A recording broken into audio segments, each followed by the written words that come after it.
আসসালামু আলাইকুম দর্শক, চলে আসলাম নতুন আরেকটি ভিডিও নিয়ে। দর্শক, আজকের ভিডিওটা সম্পূর্ণ ব্র্যান্ড নিউ, কারণ আজকে আমি আবার আপনাদের সবার চিরচেনা সেই বাংলাদেশি মম তিশাকে নিয়ে কথা বলবো। আমার আজকের ভিডিওটা অনেক বেশি দুর্দান্ত হতে যাচ্ছে দর্শক। বলতে পারেন ভাই কেন এত বেশি দুর্দান্ত, আপনার তো সব ভিডিও দুর্দান্ত হয়। আসলে দর্শক, আজকেরটা একটু না অনেকখানি স্পেশাল হবে, কারণ আমি কিন্তু দীর্ঘ অনেকগুলো দিন ধরে তিশাদেরকে নিয়ে কোনো ঝাল মশলা মিশ্রিত কোনো রোস্টিং ভিডিও বানাইনি। তো আজকে টক ঝাল মিষ্টি সব কিছু একসাথে ফ্লেভার দিয়ে কিন্তু আজকে আমার এই রোস্টিং ভিডিওটা হবে। সো তিশাকে নিয়ে আজকে আমার যে ভিডিওটা হবে, এতদিনে জমানো অনেকগুলো ইস্যু আমি আজকে এক ভিডিওর মাধ্যমে বলবো। আপনারা কল্পনাও করতে পারবেন না কতগুলো ইনফরমেশান আজকে আপনারা এই এক ভিডিওর মাধ্যমে জানতে চাচ্ছেন। এতগুলো দিন তিশাদেরকে নিয়ে আমি কোনো ভিডিও দেইনি। তিশারা মালয়েশিয়াতে গিয়েছে, এতগুলো দিন কাটিয়েছে, দাওয়াত খেয়েছে, ইনভাইটেশন পেয়েছে, ইনভাইটেশন দিয়েছে, কত কিছু করেছে। এর মধ্যে কত কিছু হয়ে গেছে, সব কিছু যদি আপনারা আজকে এই এক ভিডিওর মাধ্যমে জানতে পারেন কতই না ভালো হয়। আজকের ভিডিওতে ধামাকা অনেকগুলো উপহার আমি আপনাদেরকে দিব। এর মধ্যে থাকবে তিশা মালয়েশিয়াতে গিয়ে প্রতিবেশীদের মানে ফাতেহার যে বান্ধবীরা আছে রাশিদা, তারপর শিউলি, তাদের জামাইদের সাথে কীভাবে করে ফ্লার্ট করছে, কীভাবে করে কি করছে। যেমন একটা জাস্ট একটা এক্সাম্পল দেই, যদি একটা মহিলা মানুষ একটা পুরুষ মানুষকে গিয়ে মালয়েশিয়াতে বলে নেন না একটু মারেন, ভাত মারেন একটু, এই যে একটা ইনফরমেশন বললাম ভাত মারেন, এটা কোন দিকে ইঙ্গিত করতে পারে আমাদের বাঙালিদের মুখের ভাষা অনুযায়ী, এটা আপনারা গেস করে নিন। এরকম ধামাকা ধামাকা টাইপের কিছু ইনফরমেশন আজকে আমার ভিডিওতে আপনারা দেখতে পারবেন। পাশাপাশি দেখতে পারবেন যে তিশা তাবিয়াকে বলে তুমি মানুষের বাসায় গিয়ে কিছু ধরবে না, আমি এটা পছন্দ করি না, সেই তিশা মানুষের বাসায় গিয়ে পাগলামি শুরু করে দিয়েছে। বাহ, এ তো ভয়ানক বিষয়। শুধু কি তাই, শুধু তাই নয়, একটা মানুষের বাসায় গিয়ে পার্সোনাল জিনিসপত্র হাতাহাতি করা, গিফট চেয়ে নেওয়া, এগুলো কিন্তু কোনোভাবেই মানানসই নয়। আজকের ভিডিওটা দেখলেই আপনারা অনেক কিছু বুঝতে পারবেন, অনেক কিছু জানতে পারবেন। আপনাদের কারো কাছে আজকের ভিডিওটা ন্যূনতম সময়ের জন্য বোরিং লাগবে না দর্শক, আমি এটা আপনাদেরকে চ্যালেঞ্জ করে বলতে পারি।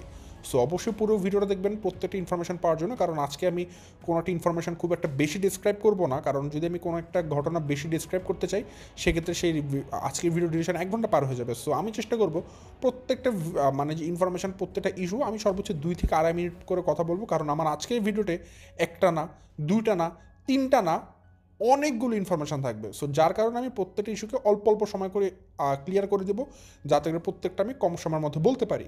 নাহলে কিন্তু অনেক লম্বা সময় হয়ে যাবে। এই জন্য আপনাদেরকে অনুরোধ করবো পুরো ভিডিওটা দেখার জন্য, নাহলে কিন্তু দেখা যাবে আপনারা টেনে দেখলে কোনো একটা ইনফরমেশান বা কোনো একটা ঘটনা আপনারা মানে ছুটে ফেলতে পারেন বা না শুনে থাকতে পারেন। সো এই ছিল দর্শক আমার কথা, বেশি কথা না বাড়িয়ে চলুন শুরু করা যাক আমার আজকের ভিডিও শুরুতে বলে রাখি, আপনারা যারা নতুন এখন পর্যন্ত আমার চ্যানেলটিকে সাবস্ক্রাইব করে পাশে থাকা ছোট্ট বেল আইকনটা বাজিয়ে অল নোটিফিকেশন অন করেননি, অবশ্যই করে দিবেন। আর যারা ভিডিওটা দেখছেন লাইক দিয়ে ভিডিওটি দেখা শুরু করবেন। দর্শক, আমি আমার ভিডিওর মূল কথা শুরু করে দেই। প্রথমেই চলে আসি দর্শক তিশা ফাতেহার মালয়েশিয়া ভ্রমণের দিকে। মালয়েশিয়ায় গিয়েছে, প্রথমত কোনো ঘোরাঘুরি ছিল না, কিছুই ছিল না। অ্যাট লাস্ট তিশার কপালে সামান্যতম ঘোরাঘুরি জুটেছে। এবং তিশাকে আমরা সবাই জানি কতটা উচ্ছৃঙ্খল, কতটা ম্যানারলেস, কতটা মূর্খতামি করতে পারে। সেই চিরচেনা রূপ তিশা আবার নিয়ে এসেছে, তার উপর ভর করেছে, বলতে পারেন মূর্খতা প্রেতাত্মা তার উপর ভর করেছে। আসলে ঘটনা হচ্ছে তিশা মালয়েশিয়াতে গিয়েছে, সে লাফালাফি কম করতে পারছিল কারণ মানুষ কম ছিল, এখন সেই সুযোগটা সে পেয়েছে। কিন্তু ঘটনা বেশি দিনের না, এই জাস্ট কিছুদিন আগে শিউলিদেরকে নিয়ে, আপনারা জানেন ফাতেহার যে বলতে পারেন বান্ধবী টাইপসের আর কি, মালয়েশিয়াতে গিয়ে বন্ধু পাকিয়েছে। তো শিউলিদের ক্ষেত্রে একটা ঘটনা আপনারা জানেন হয়তো, সেটা হচ্ছে শিউলি একটু ক্যামেরার পেছনে থাকে, সে ক্যামেরার সামনে আসে না, তাকে ভিডিও করা নিষেধ, তাকে ভিডিও করা যাবে না, এটা স্ট্রিক্টভাবে ফাতেহা আগেই নিষেধ করে দিয়েছে তিশাকে, কারণ এটা শিউলির নির্দেশ, শিউলি ক্যামেরার সামনে আসতে চায় না। তো ফাতেহাও তাকে ভিডিও করেন না, তার সামনে ক্যামেরা মানে বের করেন আর কি। তো যখন শিউলিদের বাসায় প্রথম পা দেয়, তিশা কিন্তু সিঁড়ির ঘর থেকেই বা মানে বাইরে থেকেই ভিডিও করতে থাকে তিশা, বলার পরেও না বলার কথা করতে থাকে। নিষেধ করার কথা তিশা করতে থাকে। তো তখন ফাতে আরও একবার ওয়ার্নিং করে, এই শিলু আসতেছে, ক্যামেরা বন্ধ করো। তিশাকে ওয়ার্নিং দিয়ে দেয়। তখন তিশা বলে হ্যাঁ আমি ক্যামেরা বন্ধ করে রেখেছি, ইউ ওরি করতে হবে না, চিন্তা করতে হবে না, ডোন্ট ওরি। কিন্তু তিশা ভিডিও করছিল এবং মানুষকে মুখ দেখালে না যেমন ভিডিও হয়, তিশা আবার যেগুলো ভিডিও করছিল সেগুলো পাপ, মুখ থেকে বলাও পাপ। তিশা কি ভিডিও করছিল জানেন? তিশা শিউলির মুখ ভিডিও করছিল না ঠিকই, যখন শিউলি ক্যামেরার সামনে আসে তিশা ক্যামেরাটাকে অন করে দেয়, কিন্তু তিশা শিউলির গলা থেকে নিচে শরীর ভিডিও করছিল। এর থেকে তো ভাই আপনার মুখ দেখানোই ভালো, তাহলে মানুষ মুখের দিকে তাকিয়ে থাকে। কিন্তু আপনি শিউলির যে সমস্ত জায়গায় ভিডিও করছিলেন, আপনাকে বলছি তিশা, এতে করে আপনি আরও মানে পরপুরুষকে আরও উস্কে দিচ্ছেন এই ধরনের ভিডিও করে, এটা খুবই নোংরা করেছেন। এর থেকে যদি আপনি শিউলির চেহারায় ভিডিও করতেন আরও ভালো হতো, মানুষ চেহারার দিকে তাকিয়ে থাকতো। কিন্তু আপনি শিউলির যে সমস্ত জায়গায় ভিডিও করেছেন, মানুষ এখন শিউলির অন্যান্য নোংরা জায়গায় তাকিয়ে থাকবে। এটা আসলে খুবই জঘন্যতম একটা অপরাধ আপনি করেছেন। তিশাকে বলছি আমি, আপনারা তিশার ভিডিও দেখলে বুঝতে পারবেন, আমি প্রত্যেকটা ভিডিও রেফারেন্স দিয়ে দেবো। তিশা কী করেছে, তিশা শিউলির গলা থেকে শুরু করে নিচ পর্যন্ত পুরোটা ভিডিও করছে, ক্যামেরা ধরে দাঁড়িয়ে আছে। শিউলি যখন সামনে হাঁটা দেয় তখন তিশা আবার তার ব্যাক সাইড ভিডিও করছে। আশ্চর্য বিষয় তো, আপনাকে তো শুরুতে ফাতে ওয়ার্নিং করে দিয়েছে শিউলির ভিডিও করবেন না, তাহলে আপনি শিউলির বডি ভিডিও করছেন কেন? আরও খোলাখুলিভাবে বলতে গেলে বলতে হবে আপনি ওনার প্রাইভেট পার্ট ভিডিও করছেন কেন? এটা তো খুবই লজ্জাজনক বিষয়। যে শিউলি ক্যামেরার সামনে আসে না, আপনি শিউলিকে একটা বারে ভিডিও করে পুরো এক্সপোজ করে দিলেন, পুরো শরীর আপনি পুরো বিশ্বর সামনে দেখিয়ে দিলেন। আপনার এরকম মানুষ দেখে, এত মানুষ ফলো করে, আপনি তো শিউলির মানিজ্যত রাখলেন না। যে মানুষটা ক্যামেরার সামনে আসতে লজ্জা বোধ করে, ইতস্তত বোধ করে, আপনি তার চেহারাটা তো দেখালেন না, আপনি তার পুরো শরীরটা দেখিয়ে দিলেন। আপনি আরও জঘন্যতম অপরাধ করেছেন। এর থেকে চেহারাই দেখাতেন, সেটা ভালো ছিল, অত গুনাহ হতো না। কিন্তু আপনি তার যে সমস্ত জায়গা দেখিয়েছেন, এখন তোর গুনাহ হবে, পাপ হবে। ওই ভিডিও যতদিন ইউটিউবে থাকবে ততদিন শিউলির পাপ হবে, পাপ। যতগুলো পুরুষ মানুষ তার শরীর দেখবে। আপনি তো আপনার শরীর দেখিয়ে বেরিয়েছেন, অনেক কিছু করেছেন, নেচেছেন, গেয়েছেন, আপনাদের কিছু মনে হয় না। কিন্তু যারা আসে না তাদের কাছে এটা অনেক কিছু মনে হয়। তাদের শরীর ক্যামেরার সামনে দেখা গেলে তারা অনেক লজ্জা পায়। সবাইকে আপনার মতো মনে করবেন না, শিউলিরা অন্যরকম। আপনার কখনোই উচিত হয়নি শিউলির বডি ভিডিও করে সবার সামনে এক্সপোজ করে দেওয়া। নেক্সট দর্শক যেটা হয়েছে, প্রথমে বলেছিলাম যে শিউলিকে ভিডিও করা কিন্তু নিষেধ ছিল, ফাতেহা আগেই নিষেধ করে দিয়েছিল। আচ্ছা যাই হোক, দেন শিউলিদের বাসায় গিয়েছে। প্রথমত ভিডিও করা তো নিষেধ দর্শক, এখন বাসাতে গিয়েছে, তার মানে অবশ্যই এখন বাসাতে একটু নম্রতা ভদ্রতা বজায় রেখে সে তার মতো খাবার দাবার খাবে, ইনভিটেশন পেয়েছে, লাঞ্চ করে হোক ডিনার করে হোক বাসা চলে আসবে, এই তো তার কাজ। সেইখানে গিয়ে সে হোম ট্যুর দিচ্ছে, প্রত্যেকটা রুমে সে ঢুকছে, প্রত্যেকটা রুমে গিয়ে প্রাইভেট জিনিস হাতাহাতি করছে, দর্শকদেরকে দেখাচ্ছে। মানে সে একটা মানে রিসর্ট পেয়ে গেছে, সেইখানে এসে সবাইকে সবার সব কিছু দেখাচ্ছে খুলে খুলে। আশ্চর্য তো দর্শক। সবচেয়ে খারাপ লেগেছে যখন দেখলাম বলছে এটা একটা ড্রেসিং রুম, শিলুইর ড্রেসিং রুম। ভালো কথা, ড্রেসিং রুমে গিয়েছেন, ঘুরতে গিয়েছেন, ফটোশ্যুট করেছেন, ঠিক আছে, আপনি এরকম জায়গা কখনো দেখেননি, আপনি দেখেছেন, আপনার চোখের সামনে ছবি তুলেছেন, দ্যাটস ওকে, দ্যাটস ইট, চলে আসুন। সে কী করছে জানেন তিশা? একটা ম্যানারলেসের মতো, ইললিটারেট পিপলের মতো কী করছে, সে ড্রেসিং টেবিল বলছে যে এটা একটা ড্রেসিং টেবিল, ধূপ করে সে ড্রেসিং টেবিল খুলে ফেলেছে এবং সেখানে শিউলির যত অর্নামেন্টস সব কিছু একবারে দেখা যাচ্ছে। আচ্ছা দর্শক, আপনি বলুন তো, আপনার ধরেন অনেক অর্নামেন্টস আছে, গোল্ড আছে, বা আপনার অনেক ধরনের জুয়েলারি আছে, এখন বাইরের কোনো স্ট্রেঞ্জার এসে যদি আপনার এই জুয়েলারিগুলোকে হাতাহাতি করে, খুলে ফেলে, আপনার কি এটা ভালো লাগবে? কখনোই ভালো লাগবে না। বিশেষ করে মহিলা মানুষের তো আরও ভালো লাগবে না। একটা ছেলে মানুষ হলেও মানানো যায় বা বোঝা যায়, মহিলা মানুষের তো আরও ভালো লাগবে না, চরম ক্ষিপ্ত হবে। আমি ভাবছিলাম আর একটু গেলে মনে হয়তো শিউলির সাথে তিশার চুল টানাটানি দেখতে পারবো, WWE দেখতে পারবো, বাট আফসোস সে পর্যন্ত দেখতে পাইনি। আমি আশা করছিলাম হয়তো দেখতে পারবো, কারণ কোনো মেয়েটা সহ্য করবে না আপনি তার পার্সোনাল জিনিস হাতাহাতি করেন, কোনো দিন সহ্য করবে না। বাট তিশা সেই কাজ করছিল। মানে আপনি প্রথমত তো একটা মানুষের পারমিশন না নিয়ে আপনি চলে গেলেন ড্রেসিং রুমে, ভিডিও করছেন, আবার তার অর্নামেন্টসগুলো হাতাহাতি করছেন, এটা কোন ধরনের অশোভনীয় কাজ? পারিবারিক শিক্ষার অভাব আছে আপনার ভেতরে। তো ওইখানে আবার আরেকটা কমেন্ট পাস করেছে, ওইখানে রাশিদা ছিল, রাশিদাকে তিশা বলছে আমার মানে ভাবির মনে কোনো বাচ্চা কাচ্চা নেই, ছোটো, এই জন্য এরকম অবস্থা, মানে বলছে মেয়ে নাই তো এই জন্য এরকম সুন্দর গুছিয়ে রাখতে পেরেছে। তখন রাশিদা বলছে না আছে তো বাচ্চা কাচ্চা, মেয়ে আছে তো। বলে তাহলে মেয়ে মনে হয় বড়, ছোট না। বলছে হ্যাঁ বড়।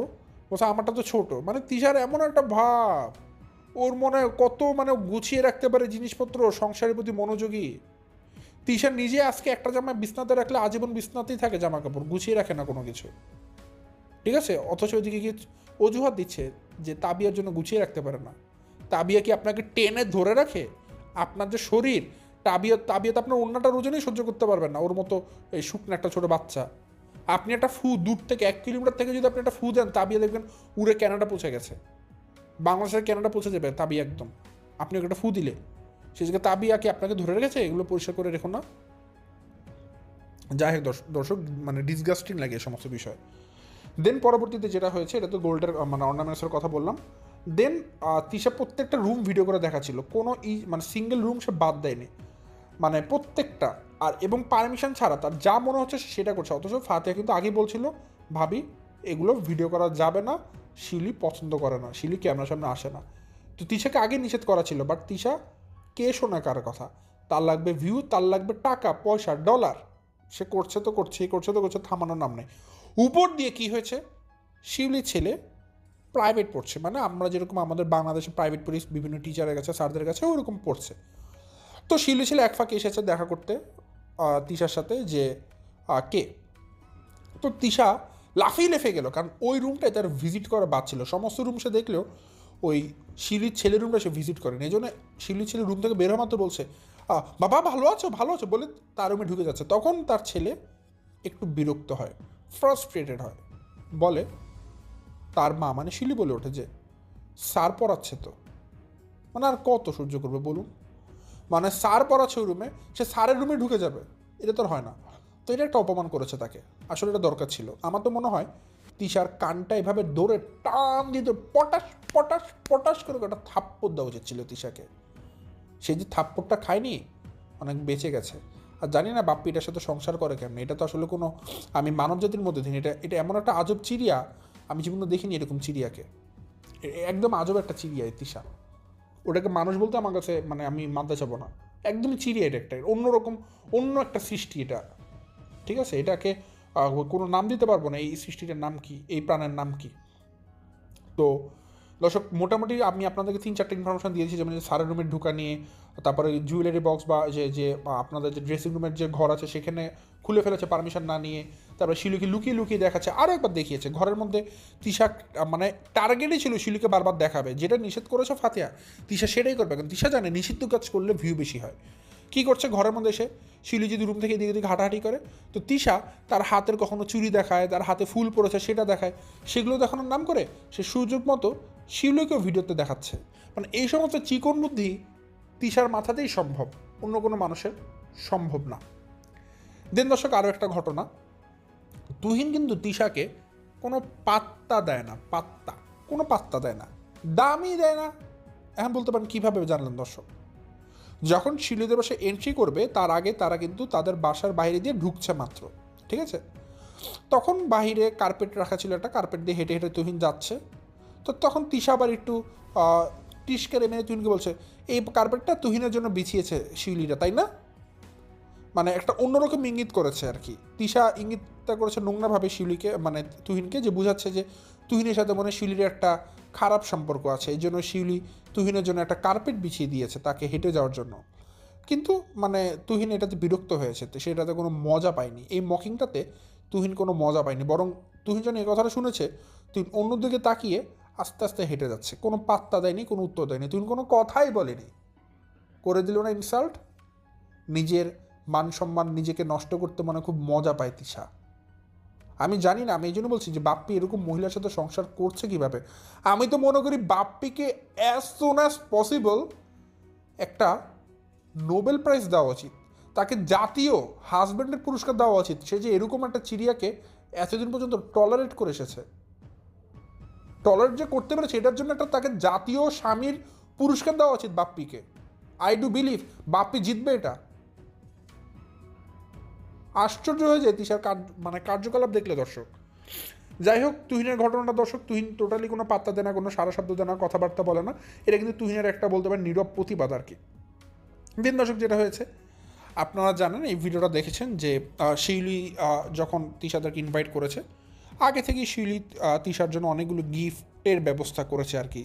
তিশা, বাপ্পি, তাবিয়া, তানজিলা যেমন সবার জন্য গিফটের ব্যবস্থা করেছে। বিভিন্ন লেডিস পার্স আছে, ব্ল্যাঙ্কেট বলতে পারেন, বিছনার বেডশিট বলতে পারেন, তারপরে ড্রেস বলতে পারেন, অনেক কিছু ব্লা ব্লা ব্লা এটসেট্রা এটসেট্রা। তো ভালো কথা। তো প্রথমত তিশা যা করছে না কেন, যখন গিফটগুলো দিচ্ছে, আরে বাবা, তিশার মুখ থেকে যে মধু পড়ছে, সো হানি মানে তার মুখ থেকে হানি বের হচ্ছে, হানি, এত হানি তিশার মুখ থেকে বের হচ্ছে। মানে তেল কাকে বলে দর্শক, মাছের তেল, একদম মানে একদম ফ্যাটি অ্যাসিড মুখ থেকে বেরোচ্ছে, অ্যাসেনশিয়াল ফ্যাটি অ্যাসিড। মানে কি সুন্দর সুন্দর কথা, শিউলিকে তেলবাজি করছে, মানে যে গিফট দিচ্ছে, যে গিফটে তো সেটা এখন তেল ভরছে খালি। শিউলিকে তার শরীর থেকে চর্বি খুলে খুলে খাবলা করে করে নিয়ে শিউলির গায়ে ছুঁড়ে ছুঁড়ে ভরছে, মানে এত তেলবাজি করছে। কারণ গিফট পাচ্ছে বিদেশি গিফট, তিশা তো আবার দেশি গিফট পছন্দ করে না। তাকে বাংলাদেশে কোনো গিফট দেওয়া হলে সেগুলো পরে না। যেন কেন দর্শক আপনাদের মনে নেই, যখন তাকে তানজিলার শ্বশুরবাড়ি থেকে জামা কাপড় দেওয়া হতো, ছুঁড়ে ছুঁড়ে ফেলে দিয়েছে, তার ভালো লাগেনি। কারণ কুষ্টিয়ার ওই সমস্ত খ্যাত জামা কাপড় তিশার ভালো লাগে না। তিশার ভালো লাগে বিদেশি জামা কাপড়, বিদেশি পার্স। তিশা বিদেশি জামা কাপড় ছাড়া শরীরে পরে না। এতটা বড় লোকের মাইয়ায় তিশা, ওইদিকে তার বাবা আমাদের, মানে বলতে পারেন যে আমাদের বাংলাদেশের সবচেয়ে সম্মানীয় একজন পেশাজীবী। সেটা কি? কৃষক। আমি মনে করি বাংলাদেশের সবচেয়ে সম্মানীয় পেশার মধ্যে দুইটা পেশা, এক নম্বরে আমি কৃষককে রাখবো, দুই নম্বরদেরকে আমি যারা রিক্সা চালায় তাদেরকে রাখবো। জানি না আপনারা কীভাবে দেখবেন, বাট আমি এই দুইটা শ্রেণীর মানুষদেরকে যথেষ্ট সম্মান করি, যথেষ্ট ভালোবাসি। যারা কৃষক, যারা আমাদের মুখে খাবারের একটা যোগান দেয়, খাবারের যোগান দেয় তো আল্লাহ, রিজিকের ব্যবস্থা করে আল্লাহ তাআলা, কিন্তু উসিলা থেকে কৃষক। আর দ্বিতীয়ত রিক্সা আলারা, যারা আমাদেরকে দেখবেন পায়ে কীভাবে প্যাডেল ঘুরিয়ে টেনে টেনে নিয়ে যায় দর্শক, আপনাদেরকে একবার চালাতে দিক না, একটা প্যাডেল দিতে পারবে না। আমি বলি, এটা আমার লজ্জা লাগবে না দর্শক। আমি একদিন একটা রিক্সাওয়ালাকে বলেছিলাম, দর্শক একটু কথার বাইরে বলছি, মন খারাপ করবেন না, যে ভাই আমি একটু চালায় দেখবো যে কীরকম লাগে পায়ে টান দিয়ে। আমি খালি রিক্সাওয়ালা নেমে আমাকে খালি করে দিয়েছিল, তখন আমি আমাদের বাসার সামনে গলি দিয়েছিলাম, কেউ দেখছিল না। কারণ আমারও লজ্জা লাগছিল যে আমি রিক্সা চালার মানুষ কী বলবে, এর জন্য আমি দেখার জন্য চালাতে কষ্ট গিয়ে একদম খালি রিক্সা আমি প্যাডেল দিয়ে পাড়া দিতে পারছিলাম না, অথচ আমি সাইকেল চালাতে পারি দর্শক, খুব সুন্দর। কিন্তু আমি সে প্যাডেল পাড়া দিয়ে টানতে পারছিলাম না, এত ওজন লাগছিল। তাহলে মানুষ নিয়ে কিভাবে তারা টানে, আর আমরা অনেক সময় এরকম হয় 3জন 4জন উঠে পড়ি, কি পরিমাণ কষ্ট হয় পায়ে চালাতে ভাবুন তো, মোটর রিক্সাগুলো ছাড়া। তারপরও তারা চালিয়ে যায়, আর আমরা ভাড়া দিই 20 টাকা দিয়ে, বলি কেন 25 টাকা দিব, কেন 30 টাকা দিব না। হ্যাঁ, অনেক রিক্সাওয়ালার আছে আমাদের সাথে বেয়াদবি করে, খারাপ ব্যবহার করে, কিন্তু যদি শারীরিক শ্রমের কথা চিন্তা করেন দর্শক, so tough, so tough, so tough. একটা দিন রিক্সা চালিয়ে দেখেন নিজেরা লুকিয়ে লুকিয়ে, দেখবেন কি কষ্ট, হাত দিয়েও টানতে পারবেন না, কি কষ্ট লাগে। যাই হোক, তো তিশা, তার বাবা কোন জায়গার গরিব মানুষ সে জানে, কিন্তু তিশা এখন এতটা বড় লোকই ভাব করে, সে মনে হয় বিদেশি জিনিসপত্র ছাড়া ব্যবহার করে না। আমার ওই দিন খুব নোংরা লেগেছিল, যেদিন তানজিলার শ্বশুরবাড়ি থেকে বিভিন্ন গিফট পাঠানো হয়েছিল তিশাকে, 3 পিস, কিন্তু তিশা ছুঁড়ে ছুঁড়ে ফেলে দিয়েছে, এভাবে ধরছিল, ছুঁড়ে ফেলে দিচ্ছিল। সে পড়বেই না, ওগুলো আবার পারুল খালাকে দিয়ে দিবে, পড়বে না, সেগুলো কখনোই পড়বে না। তাহলে বলুন, তিশা তার অতীতকে কতটুকু মনে রেখেছে? প্রত্যেকটা মানুষের তার অতীত কিন্তু কোনোদিন ভোলা উচিত নয়। আপনারা আজকে বিল গেটসের কাছে যান, অতীত ভুলবে না। আপনারা আজকে ক্রিশ্চিয়ানো রোনালদোর কাছে যান, অতীত ভুলবে না। আপনারা শাহরুখ খানের কাছে যান, অতীত ভুলবেন না। প্রত্যেকটা মানুষ তার অতীতকে ধরে রেখেছে, কারণ অতীত তাদের কাছকে এই জায়গাতে এনেছে। তিশা কে? হুইজ তিশা? এটা কোন হেয়ার আমার? তিশা আমার কোন হেয়ার যে সে তার অতীতকে এরকম ছিনিমিনি খেলে? আমি জানি না, আমি জানি না। যাই হোক দর্শক, পরবর্তীতে এখানে শিলির কথাটা যেটা, যাই হোক, এটা বলছিলাম যে বিভিন্ন গিফটগুলো দিচ্ছিল, তখন অনেক তেলবাজি করছিল। তো ওই সময় রাশিদ আবার একটা কথা বলে যে, ভাবি আমি কিন্তু বলবো যে আপনি সবগুলো গিফট চেয়ে চেয়ে নিচ্ছেন, মানে সেও বুঝতে পারছে যে তিশা অনেক তেলবাজি করছে, তো ইনসাল্ট করে এই কথাটা বলেছে যে আপনি তো চেয়ে চেয়ে নিচ্ছেন একরকমের গিফটগুলো, আপনাকে তো দিচ্ছে না, আপনি চেয়ে নিচ্ছেন। তিশা বলেছে হ্যাঁ, মানে বললে এখানে সমস্যা নাই। তো যাই হোক, এগুলো কিন্তু তিশা বুঝছে না যে তাকে আসলে এগুলো একরকম ইনসাল্ট করা হচ্ছে। যাই হোক দর্শক, এর মধ্যে আপনারা যদি মনে কিছু না করেন, আমি একটা গল্প বলতে চাই 1 মিনিটের শাহরুখ খানকে নিয়ে। একটা কথা মাথায় আসলো, এই যে অতীতের কথা নিয়ে। শাহরুখ খানের কি দর্শক কোনো টাকার অভাব আছে? অভাব নেই, কিন্তু সে জীবনে যা চাবে তাই করতে পারবে, তাই করার ক্ষমতা সে রাখে।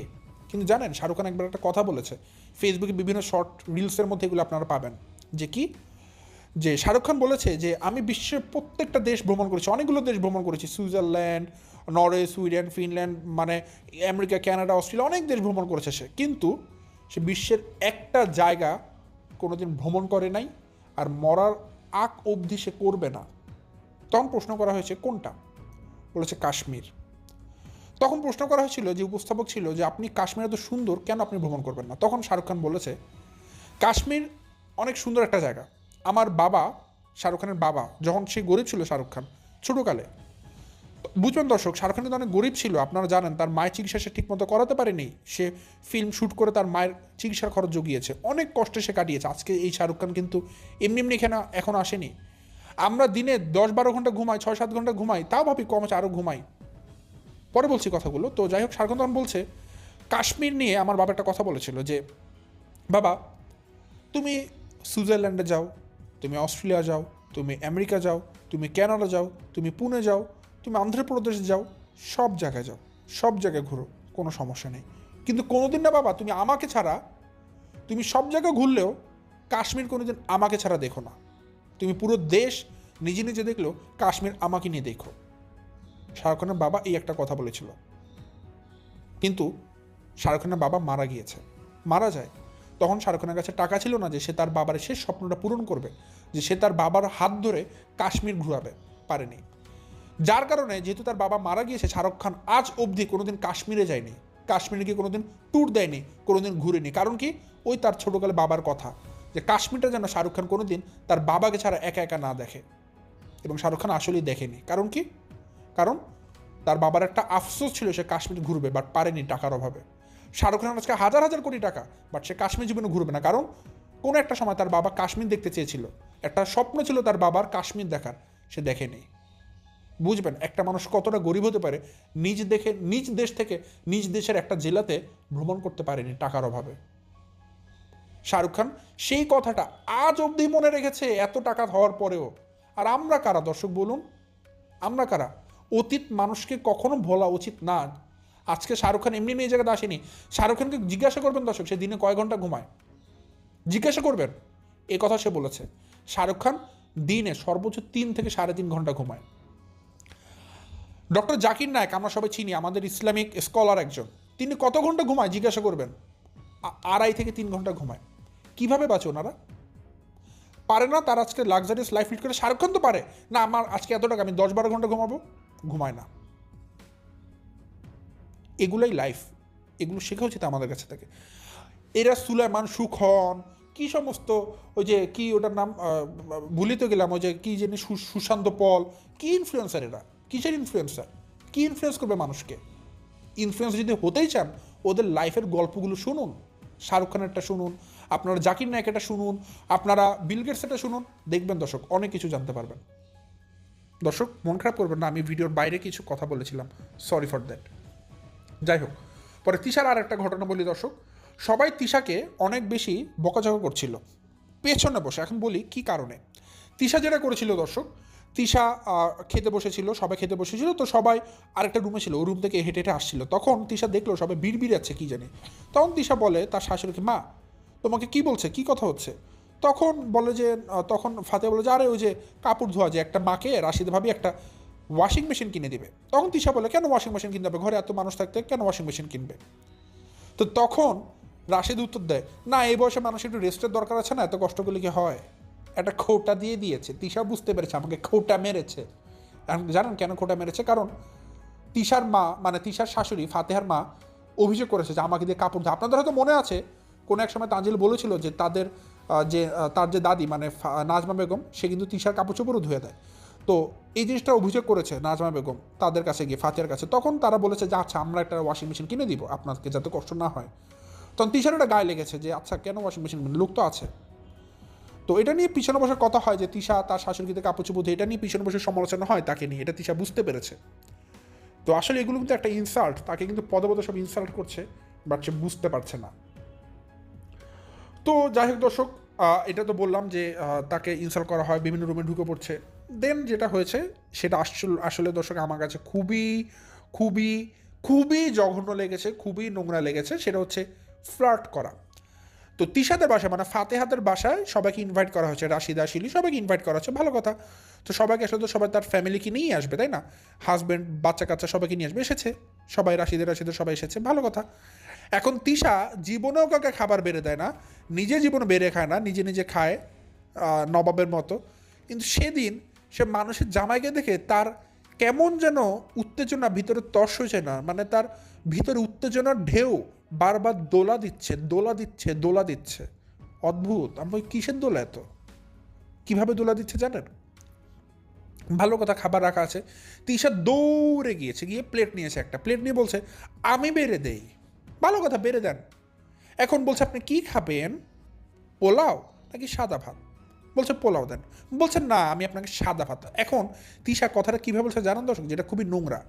তিশা জানে না শুনে না, একটা পুরুষ মানুষকে দেখেছে মালয়েশিয়াতে গিয়ে, সেখানে একটা মানুষকে, একটা পুরুষ মানুষকে কী বলছে জানেন দর্শক? সে বলছে ভাই আগে পোলাও খাবেন নাকি একটু ভাত মাইরা লইবেন? দর্শক আপনারা গেস করতে পারবেন না। এই কথা শুনে আমি কিছুক্ষণ ভিডিওটা পজ করে ফেলে চুপ করে স্তব্ধ হয়ে গেছে। এটা কী বলছে একটা মহিলা মানুষ? আমাদের তো দেশের মানুষ কিছু রাখবেন এই মহিলা। সে একটা বাইরের দেশে গিয়ে একটা পুরুষ মানুষকে বলছে ভাই ভাত মানে পোলাও খাবেন নাকি একটু ভাত মাইরে লইবেন? মানে হোয়াট দ্য মিন, এটা কী জিনিস, এটা কী ভাষা ভাই? সহজভাবে বলেন ভাই আপনাকে আমি ভাত দেবো নাকি পোলাও দিব বা রাইস দিব, হইতে গেল কথাটা শেষ। এটা কি ভাই, আপনার কে লাগে সেই লোকটা? আপনি বলছেন পোলাও খাবেন না ভাত মাইরা লবেন? মানে এইটা কি দর্শক তিশাদের মানে গ্রামাঞ্চলে মনে হয় এগুলো আসলে পুরুষ মানুষকে একটু ওই থাকে না, বিভিন্ন মানুষ মহিলা মানুষ ডাকে আসো আসো আমার কাছে আসো, ওই টাইপের জিনিস আর কি। তিশার কি ওই মানে কি বলবো আসলে দর্শক, মুখ থেকে আমার আসছে না। এটা জীবনে বলতে পারে তিশা একটা পুরুষ মানুষকে আগে ভাত মাইরা লবেন নাকি? এটা কি ভাষা, এটা কি ভাষা ভাই? এগুলো কিন্তু একটা নোংরা মিন করা দর্শক। আমি জানি আপনারা বুঝতে পারছেন যে তিশা কি বুঝিয়েছে, আমি আর নাই বললাম। যাই হোক, পরে ওই লোকটাও লজ্জা পায়। তখন তিশা বলে না, ওই লোকটা পোলাও খেতে এসেছিল, কিন্তু তিশা কী করছে জান, বলছে না আপনাকে ভাত খেতে হবে, মানে জোর খাটাচ্ছে। ভাই আপনি কি লাগেন, ওনার বউ লাগেন? জোর খাটাচ্ছেন কেন? জোর করে ভাত দিল, জোর করে ভর্তা দিল তার পছন্দ মতো। তখন ফাতে এগুলো দেখে বুঝতে পারছে যে লোকটা রাগ হচ্ছে, বিরক্ত হচ্ছে, ফ্রাস্ট্রেটেড হচ্ছে, তার মান ইজ্জত নষ্ট হচ্ছে। তখন ফাতে বলে ভাবি ভাবি আগে বাচ্চাদেরকে দিয়ে দাও, বাচ্চাদেরকে আগে দাও। ফাতে তখন এটা বলে বিরক্ত তার ভাবির উপরে। তখন তিশা বলে কি জানেন, আরে বাচ্চারা তো বাঁচলে খাইতেই পারবো, আগে বেড়া করে দিয়ে লই, বুড়া করে দিয়ে রে, বুড়া করে আর কয়দিনে বা বাঁচবো, আগে বুড়া করে দিয়ে লই। মানে দর্শক তিশার সাথে কথা পারবেন না, তিশা এই উত্তরটা দিয়েছে। ফাতেহা জায়গাতে বোল্ড, কি বলবে, বলার কিছু নেই, বলার ভাষাও নেই। এগুলো করে দর্শক কিন্তু আমাদের মানিজ্যত নষ্ট করে, এবং ফাতেহার কিন্তু মানিজ্যত তো এমনিই নেই, তার মানিজ্যত তো সবই শেষ। আর যা যতটুকু ছিল এগুলো তিশা এখন সাবার করে দিচ্ছে। দেন আরেকটা মজার কথা বলবো, এই মজার কথাটা আমারও খুব মানে খুবই হাসি লেগেছে।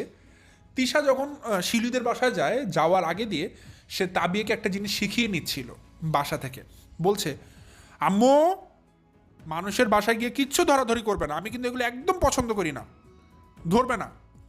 তাবিয়াকে শিখিয়ে নিচ্ছিল। তাবিয়া বলে আচ্ছা ঠিক আছে। অথচ তিশা মানুষের বাসায় গিয়ে যা পেয়েছে তাই হাতাহাতি করছে। একটা সামনে টি টেবিলের একটা জাস্ট ক্যান্ডেলের মতো একটা শোপিস ছিল, সেটাকে ধরে হাতাহাতি করছে। আবার তাবিয়াকে বলছে অল্প অল্প ধরবে। হ্যাঁ, ধরতে হয় না ভাই, আপনি আপনার বাচ্চাকে শিখিয়ে আনলেন লেসেন দিয়ে যে মানুষের বাসায় জিনিসপত্র ধরতে হয় না। আপনি কি করছেন, আপনি তো মানুষের বাসায় গিয়ে জিনিসপত্র হাতাহাতি করছেন। এই এতটুকু ম্যানার কি আপনার মধ্যে নেই? যে জিনিস আপনি আপনার বাচ্চাকে শিখিয়ে দিচ্ছেন মা এটা করতে হয় না, অথচ ওই জিনিসটা আপনি গিয়ে মানুষের বাসায় করছেন, এটা কোন ধরনের ম্যানার তাহলে? আপনি কেন হাতাহাতি করছেন শিলুর বাসায় গিয়ে এই সমস্ত জিনিসপত্র? দর্শক আমি যতগুলো কথা বললাম এগুলো প্রত্যেকটা তিশার ভিডিওতে আছে। আপনারা কষ্ট করে তিশার যে ভিডিওতে সে শিলুদের বাসাতে গিয়েছে সেই ভিডিওটা দেখবেন, সেই ভিডিও দেখলে ম্যাক্সিমাম জিনিসপত্র পাবেন। আর যদি দেখতে চান যে ওই শাশুড়িকে নিয়ে বদনাম, মানে তিশাকে নিয়ে যে বদনাম করছে পিছনে বসে, সেটা দেখতে চাইলে আপনারা রাশিদার ভিডিওতে চলে যাবেন। তো এই দুটো ভিডিওতে গেলে আপনারা কিন্তু ম্যাক্সিমাম ইনফরমেশন পেয়ে যাবেন, আর কোনো ভিডিও দেখতে হবে না। এই দুটো ভিডিওর মধ্যে কিন্তু আপনাদের সমস্ত ইনফরমেশন আছে। পুরো ভিডিও দেখবেন, তাহলে আপনার পার্ট বাই পার্ট সব পেয়ে যাবেন। এই যে ফ্লার্ট করাটা আবার যেদিন আপনারা দেখবেন যে তিশারা যেদিন এই রাশিদারদেরকে দাওয়াত দিয়েছিল, সেই ভিডিওতে পাবেন। খাবার বাড়ার সময় তিশা ফ্লার্ট করছিল, ওই লোককে বলছিল ভাত মারেন একটু, চিন্তা করেন। তো আপনারা দেখলেই সেই রেফারেন্সগুলো পেয়ে যাবেন। সো আজ আর বেশি কথা বাড়াচ্ছি না দর্শক, প্রত্যেকটা ভিডিও রেফারেন্স দিয়ে দিলাম। সো আজকে ভিডিও আমার এই পর্যন্তই। আর যদি ভালো লাগে অবশ্যই লাইক দিয়ে যাবেন। সো আজ আর বেশি কথা বাড়াচ্ছি না, এখান থেকে বিদায় নিচ্ছি। সবাই ভালো থাকবেন, সুস্থ থাকবেন। আসসালামু আলাইকুম।